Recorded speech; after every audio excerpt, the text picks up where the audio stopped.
ah-hee-oh-way, oh walla walla, ah-hee-oh-way, oh walla walla, ah-hee-oh-way, oh walla walla, oh why-a-tule, why-a-tule, wah-walla, oh why-a-tule, why-a-tule, wah-walla, ah-hee-oh-way, oh walla walla, ah-hee-oh-way, oh walla walla, ah-hee-oh-way, oh walla walla, ah-hee-oh-way, oh walla walla. Mishish Tuch. My name is Linda Yamane. I'm an Ohlone basket weaver, and this is the first Ohlone ceremonial basket of its type to be made in about 250 years. In the next few minutes, you'll watch as I gather ordinary plants from nature and transform them into this beautiful basket, a tradition that reaches back hundreds, even thousands of years in time. In the past, baskets were a necessary part of everyday life. Today, weaving our baskets is a way of bringing honor and respect to our ancestors, and a way of keeping our culture alive. In the time of my Ohlone ancestors, baskets were an inseparable part of life. Baskets were used to cradle babies, to harvest, prepare, serve, and store foods, to transport and store water, to carry heavy loads, to hold one's belongings, and often went with a person to their grave. They used baskets for the same reasons we use pots and pans, cups and dishes, bowls, bags and backpacks, storage containers, and baby carriers today. Ceremonial baskets were used for special or formal occasions, such as honoring important guests and in religious ceremony.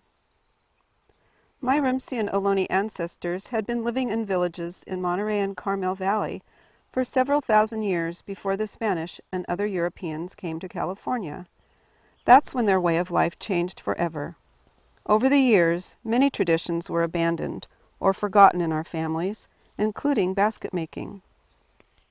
There are very few Ohlone baskets remaining in the world, perhaps only about 24, and many of these are in museums on the East Coast or in Europe.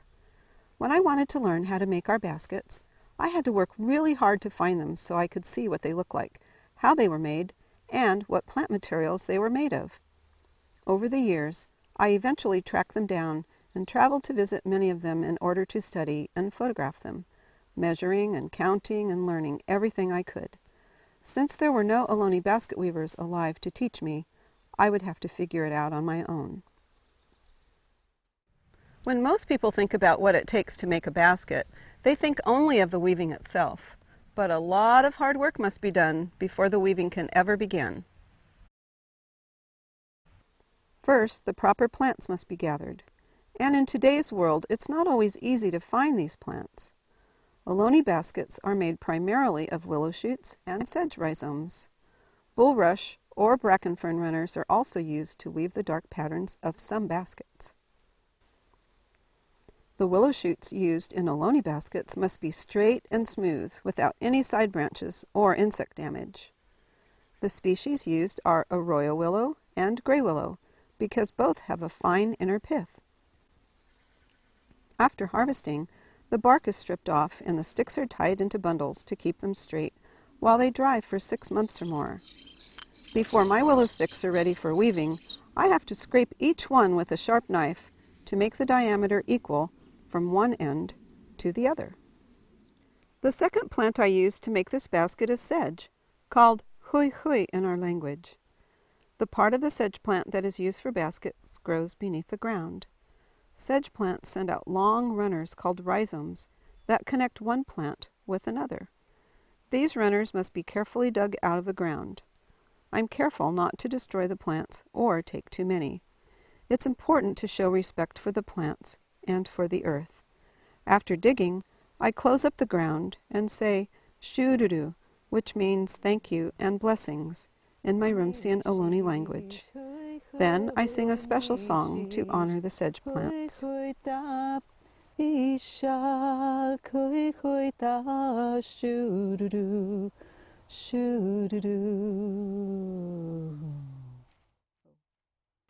Each sedge runner is then split in half lengthwise to expose the light-colored woody strand within. It takes practice, patience, and a delicate touch to learn how to split these properly. Each smooth strand is separated from its outer covering of bark. Then the strands are bundled together and dried for several months. Later, they're soaked in water, then carefully scraped and trimmed before being ready for weaving. Weaving an Ohlone basket can't be done in an afternoon or a day. Depending on the size and complexity of the basket, the process can take weeks or months, even years. It takes a long time to gather the plants used to make our baskets. It takes more time to prepare them for weaving. Then comes the weaving itself. This is a coiled basket, which starts out with a tightly rolled bundle of flexible plant material. Sedge is the material I use to begin the basket. This becomes the center bottom of the basket. Later, when the basket grows a bit, willow sticks are added as the foundation rods. Notice that there are 3 sticks that sit together, going round and round as the basket is formed. A long dampened piece of sedge is wrapped around the willow rods. This is what holds the basket together. I poke a small hole into the row below with a sharp tool called an awl. The awl can be made of bone or metal. Before the hole closes up, the strand is pushed through and the stitch is pulled tight. In this way, the basket grows very slowly, stitch by stitch. This ceremonial basket is fancier than an everyday basket. Notice how the outside of the basket is decorated with patterns made by incorporating tiny red feathers and little shell beads into the stitches of the basket as it is being woven. In the time of my Ohlone ancestors, red feathers from the acorn woodpecker were used, but these would be against the law for me to use today. So I've dyed chicken feathers to match the red color, and then snipped the feathers down to size. The little round beads are like sequins with a single hole in the center. They're a lot of work to make. They're made from the shells of a small sea snail, Olivella biplicata, which I search for at low tide, choosing only the whiter ones and being careful to take only empty shells, not live snails. To make the beads, I first heat the shells in very hot sand. This turns them even whiter and makes them a little less brittle. Next, I break each shell with a hammer or hammerstone and save the pieces of the right size and shape for a bead. After that, I use clippers to make a rough circular shape, and then it's time to drill the hole. Finally, I shape the bead smooth and round with a grinding tool. It takes about 15 minutes per bead, and the pattern on this basket took more than 1,000 beads. That's about 300 hours, with modern tools. Imagine how difficult it was for my ancestors to make these beads without metal or electric tools. I have so much admiration for my ancestors, for their knowledge, their skills, and their intelligence. They created all the things they needed in life from materials they found in the natural world around them. And they made things of great beauty, like this basket.